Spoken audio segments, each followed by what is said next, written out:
Hello friends, welcome back for a new video following the Summer Challenge 2025.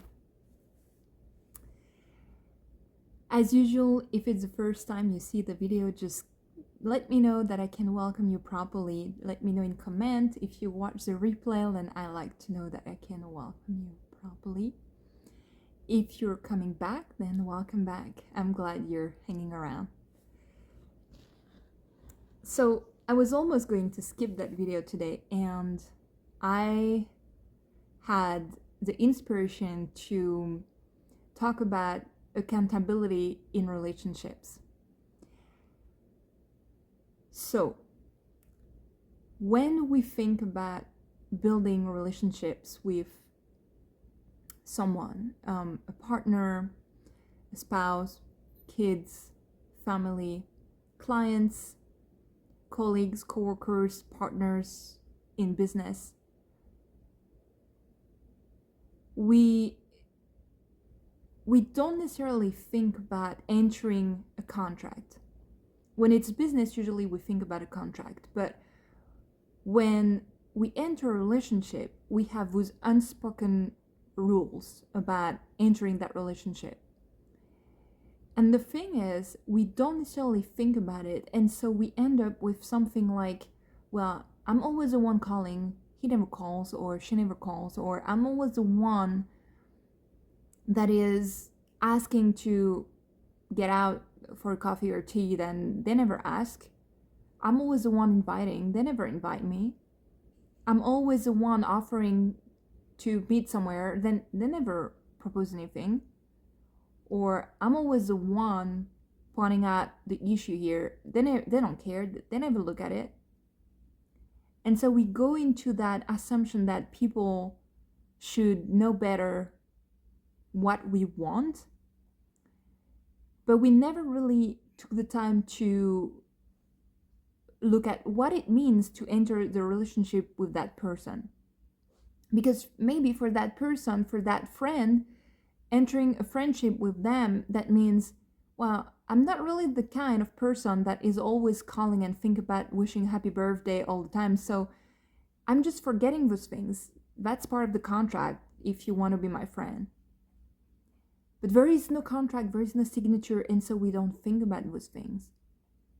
And then we wonder, well, I want a friend that is wishing me happy birthday all the time and gifting the best thing every year, but this friend doesn't do it, so I don't like it.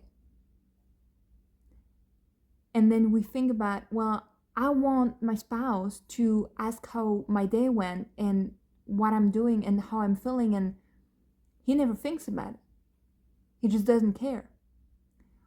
Or we go into a job and we go into a business, and then we wonder, well, I think they just don't care. They never ask me how I'm doing. They just ask me to do the job and don't care about me as a person.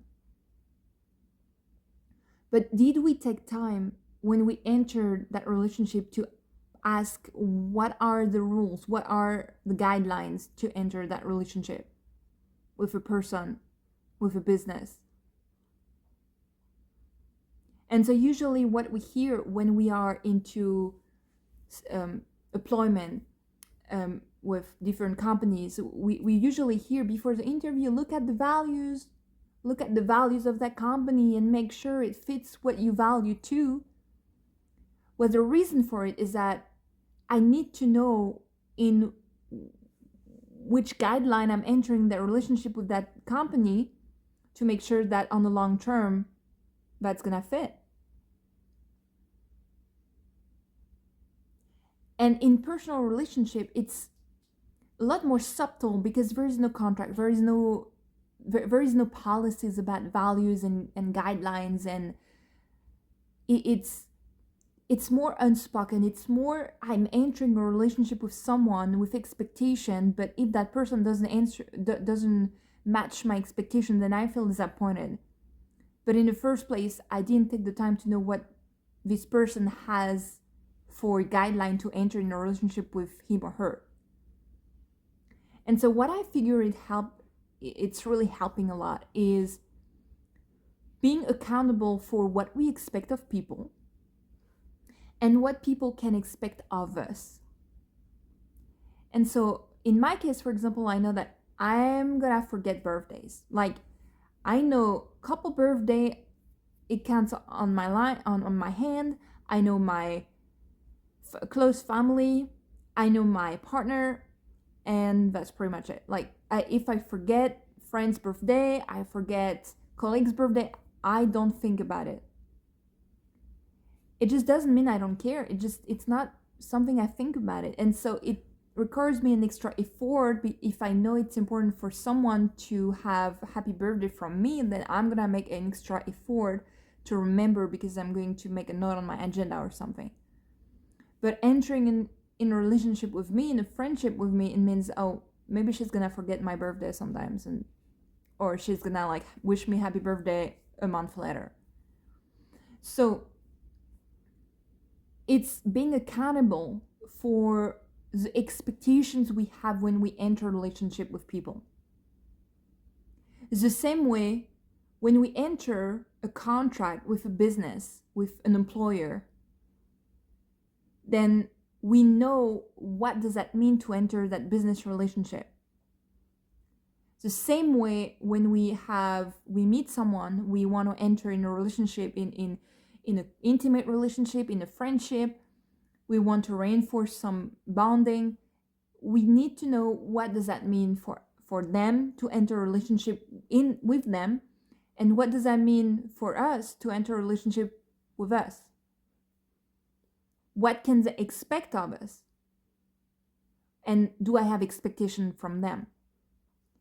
If for me it's important to be able to have deep and long conversation with someone because it's where I value the time we spend together, exchanging, talking, having deep conversation, it's very valuable to me. Well, if I have someone that is very easily distracted and thinks about something else when I talk, and then look at the phone when I talk, and then interrupt, I think, oh, I forgot to get the groceries for this, and well, it's not valuable anymore for me. And so the friendship might be a little distasteful because what I value most is not met, and what that person value is probably not met either. But I need to be accountable for this. I can't blame someone to not listen to me if that person values something that is different. So you're being in self-responsibility versus accountability. You own what you are, you own your expectations, and you own your responsibility. So I want to let you reflect on that. And during the time of those calls, the season 2 of the podcast ended on Monday, and so for this summer, that's gonna pause a little bit. During those calls, we're going to talk a lot more in depth about everything regarding relationships, self-leadership, and higher consciousness awareness, elevating consciousness. Why? Because I feel that both are all linked together. The more aware you become, the higher conscious you are, the better you lead yourself, self-leadership, and the better your relationship become. And usually the result go beyond the relationship. So you can watch all those videos. Those videos are free for the whole entire period of the summer 2025. Then they're going to disappear, and then we'll see. But you can look at different videos, and what I invite you to do is to absorb those videos, integrate those videos in a way that you would have paid for a masterclass, that you would have paid to get to a class, to a course, to learn something, and to do the work, to reflect on the work about that. To reflect about what I said, not just take what I said as granted, not what I said as yes, no, I disagree, or I totally agree. No, it just go deeper with that. Reflect, what does that mean? If it resonates with you, Why does it resonate? What do you think about when you listen to that?